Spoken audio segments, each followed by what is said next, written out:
Well, hello there, my friends. I know what you're thinking. What are you going to be talking about today? We'll be giving you some interesting facts about a interesting worm. Not just any worm, though. The Mongolian Deathworm. Now, the Mongolian Deathworm is even more dangerous than the name suggests. The Mongolian Deathworm has the ability to kill up close and from a distance. You never want to come across this creature because the chances are slim you are going to make it out alive.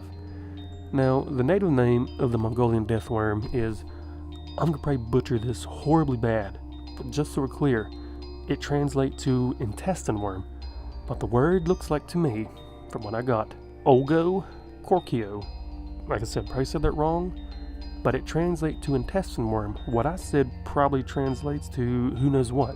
But this is because the worm is a blood red color and the approximate size of a human intestines. Now, the Mongolian Deathworm is a warm-blooded creature in the shape of a sausage without any noticeable eyes, nose, or mouth. It reaches somewhere between 2 to 5 feet long. Once again, that would be horrifying to come across in the desert. Now, the Mongolian worm can kill from a distance by spewing corrosive yellow saliva and generating an electric discharge. However, the simple act of touching the worm can also lead to instant death, so you're pretty much screwed if you come across this thing. Now, the worm travels underground and can be spotted by the waves of sand that appear on the surface. All this stuff is just terrifying. Now, the worm also hibernates for 10 months of the year, or out of the year anyway. It only emerges during June and July, and even then, it prefers to rise to the surface when the ground is wet and rain is falling from the skies. Aside from humans, the Mongolian Deathworm preys on camels. It will leave eggs inside of the animal's intestines, which will eventually turn the camel the same shade of red as the creature. I'm assuming that means it's because they're about to burst out. Now, some people believe before the Mongolian Deathworm attacks, it will raise half its body from the sand and inflate until it explodes, which is then pretty lethal because it's spraying the corrosive acid all over the victim. But I don't know if the worm lives after that or not. I'm not really sure. But the Mongolian Deathworm lives in the most sandy, desolate parts of the Gobi Desert. The experts about the Mongolian Deathworm claim the desert is too hot for actual worms to survive, which leads them to believe that the Mongolian Deathworm is a venomous snake or a legless, burrowing lizard. The worm's skin is an exoskeleton which molts whenever it becomes injured.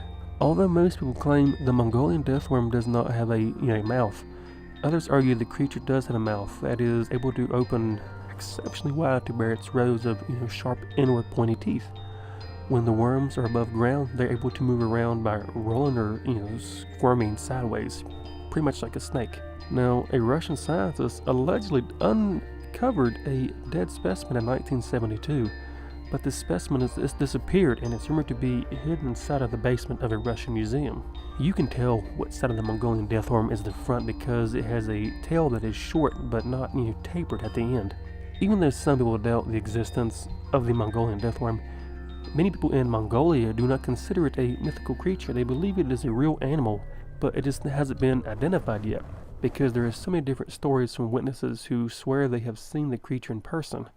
These witnesses range from park rangers to police officers to a Mongolian prime minister. That was just some pretty interesting facts about the, I guess you call this a very elusive, mythical creature, because like I stated in the beginning, all the times it says people will rarely come out alive because if it sees you, it's going to, shock you, spit acid all over you, blow up on you, come underneath you. Now, this worm, I believe they portrayed this actually in one of the King Kong movies when they're fighting all the insects. There's a bunch of things that resemble the Mongolian Deathworm. You had Beetlejuice, the sandworm, I think what they were called. That was supposed to be, a form of the Mongolian Deathworm. And I think also there's so many other things that the idea of the Deathworm comes from, I think it's even in a video game, the Penumbra series. I think either part 1 or part 2 there was a giant worm. I think it was the first one, there's a worm in it. It's pretty cool. Even if it is real, this would be horrifying to come across in person. But at the same time, you got people who claim it's not real, it's real. I'd say something like this does exist because, if you look up monsters, or crazy, just not monsters, but crazy creatures in the ocean, deserts, woodlands, things like that, there are some creepy looking things out there. So, the Mongolian Deathworm, I think it could be real. I just think people might be over exaggerating what it can do, but that's just my opinion. You can give me yours down below if you want to. But we're gonna wrap this video up right here. This was just a good bit of facts about the Mongolian Deathworm. If you enjoyed it, dropping a like means a lot. This is Monsters of Folklore, and I will see you in the next video.